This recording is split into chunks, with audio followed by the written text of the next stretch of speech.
Now for our feature presentation.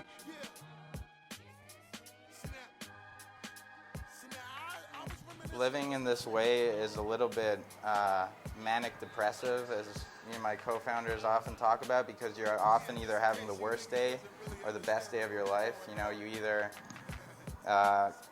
went out and tried to sell your platform to 20 people and none of them paid attention to you, or you just came out of an investor meeting with a very important person that really gets what you're doing and is willing to put money behind it. So that's a little bit stressful, but at least it's not boring.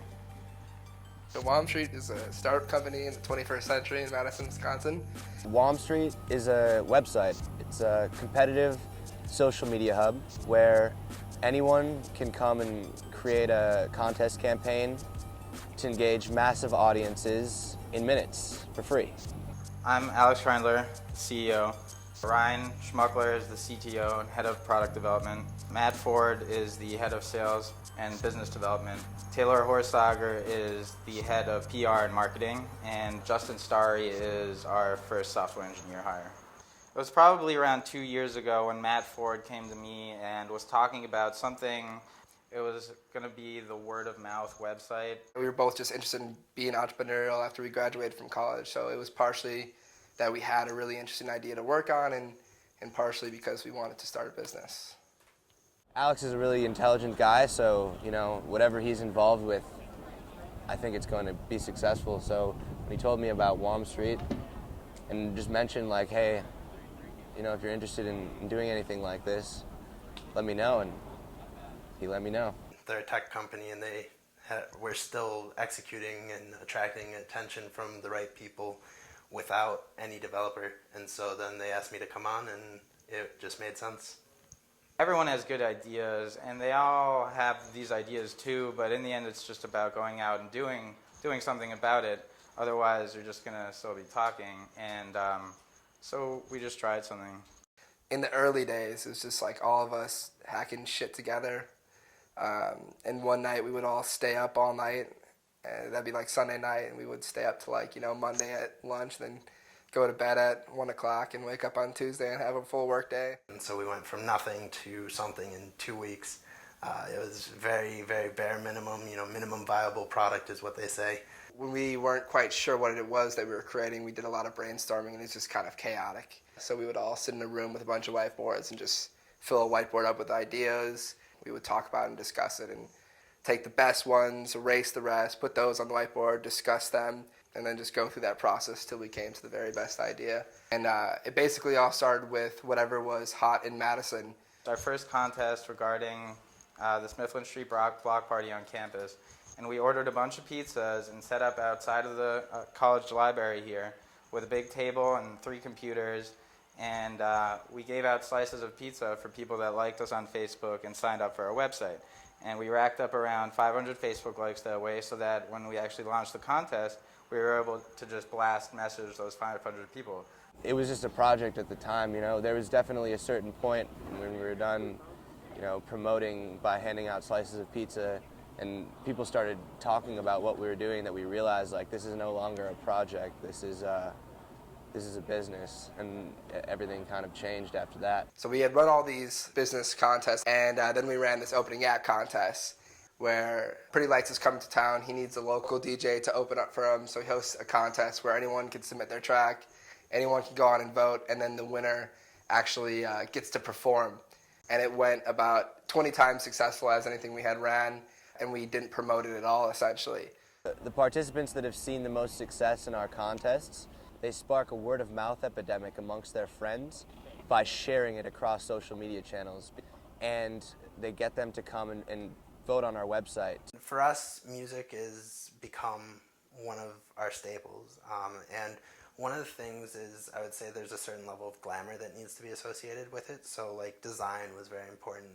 Immediately we showcase who we've worked with on the website, right? If you come to the site, you see the past contests, you see big names like Grizz, Pretty Lights, all these DJs, and because of that, it makes it so that somebody who hasn't heard of us, and we go, hi, I'm from Womstreet, do you want to run a contest?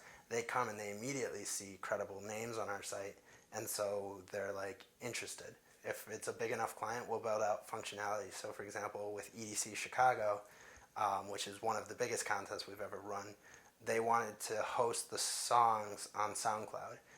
Obviously, we'd prefer that they host it on our site, but we're not going to go argue with them over it. And so what we do is we built out SoundCloud integration for them. Basically, you find out what you need and you just do it. I think being an entrepreneur really means just saying, screw what everyone else is doing. I have this great idea and I'm just going to make it happen.